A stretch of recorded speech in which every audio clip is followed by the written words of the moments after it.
The Orthodox tradition is easy to recognize. It's characterized by its liturgical tradition, long services, its church interior full of icons.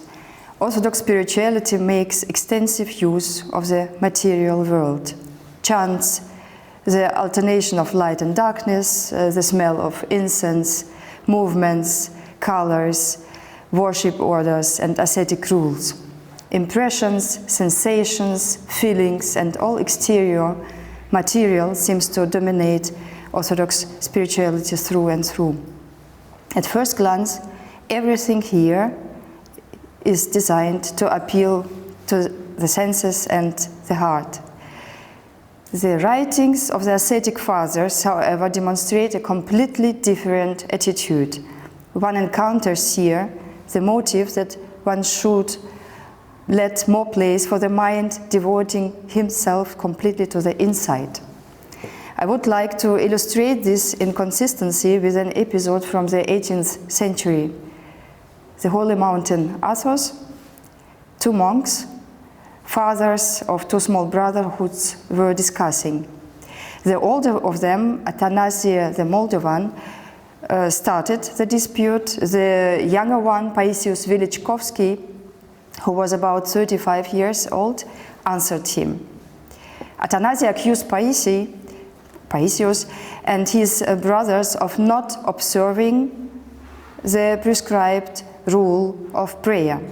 Paisius' problem, he says, is that Paisius reads too much instead of learning humility. About himself, Athanasia says that he has not read so many books, for he asks God not for the gift of reading, but for the gift of tears, to weep for his sins. Paisius, he says, only hopes for his mind. Paisius answers him with a letter consisting of 14 chapters. He responds to all accusations of Athanasia and devotes a separate chapter to the subject of reading. Much reading and prayer, he writes, are not mutually exclusive. On the contrary, they are interdependent. Paisius recommends Athanasia to read certain patristic writings and lists them. This list, he writes, he found in the writings of Gregory of Sinai, a Greek monastic father from the 13th century. Again, if we look up Gregory of Sinai, we will find a small chapter on reading with this list of the fathers.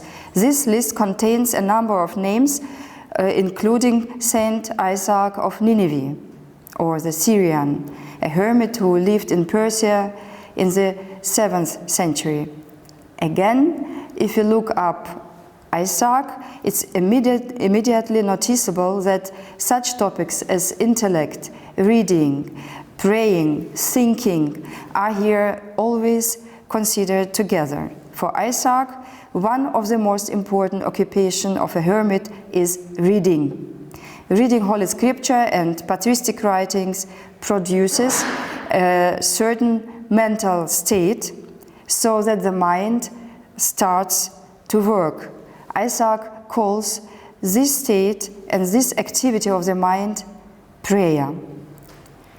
Every concern of the mind for God, every reflection on the spiritual comes from prayer and is called prayer. But the mind must be purified, he writes. Reading as well as thinking and prayer demands radical freedom. Thought must not cling to anything external. When asked how the mind can reach this free, purified state, Isaac answers by reading. Reading calms the body and binds the circling mind. But those who are not able to bind the mind should not pray, but rather read, because reading is the source of the undistracted prayer. What can also help here, he says, is weeping. But those who cannot always weep should read. However, it's important to choose right text for reading. A useless reading resembles physical oversaturation and leads to flatulence of the mind.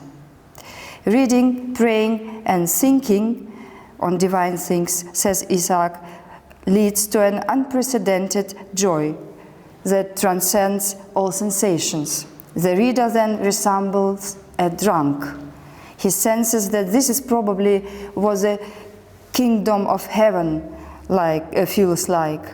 For Isaac, thinking of God is not something that contradicts prayer and spiritual life, but thinking is prayer itself. Saint Gregory of Sinai, who lived 500 years later, teaches something similar. Reading is willed by God. He regrets that there are not so many lovers of reading, which actually should take up a third of monks' entire time. 1,000 years after Isaac and 500 years after Gregory, Saint Paisius Velichkovsky also emphatically teaches that reading and prayer are inseparable, and that reading is one of the most important monastic works. Moreover, Paisius insists not simply that one should read, but that one should read a lot. He repeats again and again, nothing leads to spiritual death as quickly as a rejection of books. Without reading, Paisius writes, salvation is not attainable.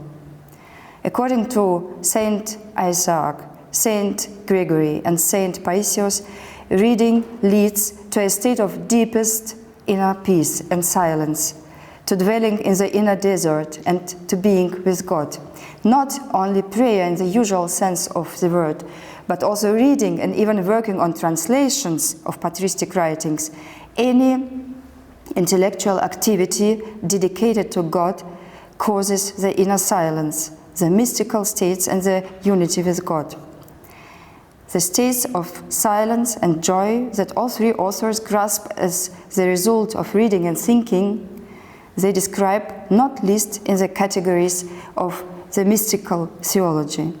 This must be what paradise feels like, writes Isaac about the mystical state of God's nearness, into which the monk put himself through prayer, reading, and God thinking. In the Christian ascetic tradition, the mind has always been the place of fall and salvation. Paisius elevates the inner being of man, his inner doing, thinking, reading, prayer in the mind, everything intellectual, to the rank of the instrument of salvation. In his Vita is reported that he needed only 3 hours for sleep. However, he was given sleep up not in favor of prayer in the usual sense of the word, but in favor of work at the desk, the same Vita reports. In the night, he translated the writings of ascetic fathers and worked on correcting the translations. In Romania, there is an icon depicting Paisius sitting at his desk with a feather in his hand. Paisius regards reading as a spiritual, that is ascetic work, a deeply spiritual activity that generates mystical states. The fathers of the Egyptian desert of the 4th century asked each other, "Father, what shall I do to obtain salvation?" Isaac of Nineveh, Gregory of Sinai, and Paisius Velichkovsky answer, "Pray, read, think," because these are 3 names of the same activity of the mind. For them, the asceticism is at the service of the mind, the intellect, which thereby becomes a mystical instrument of communication between God and man, a place of salvation. I thank you.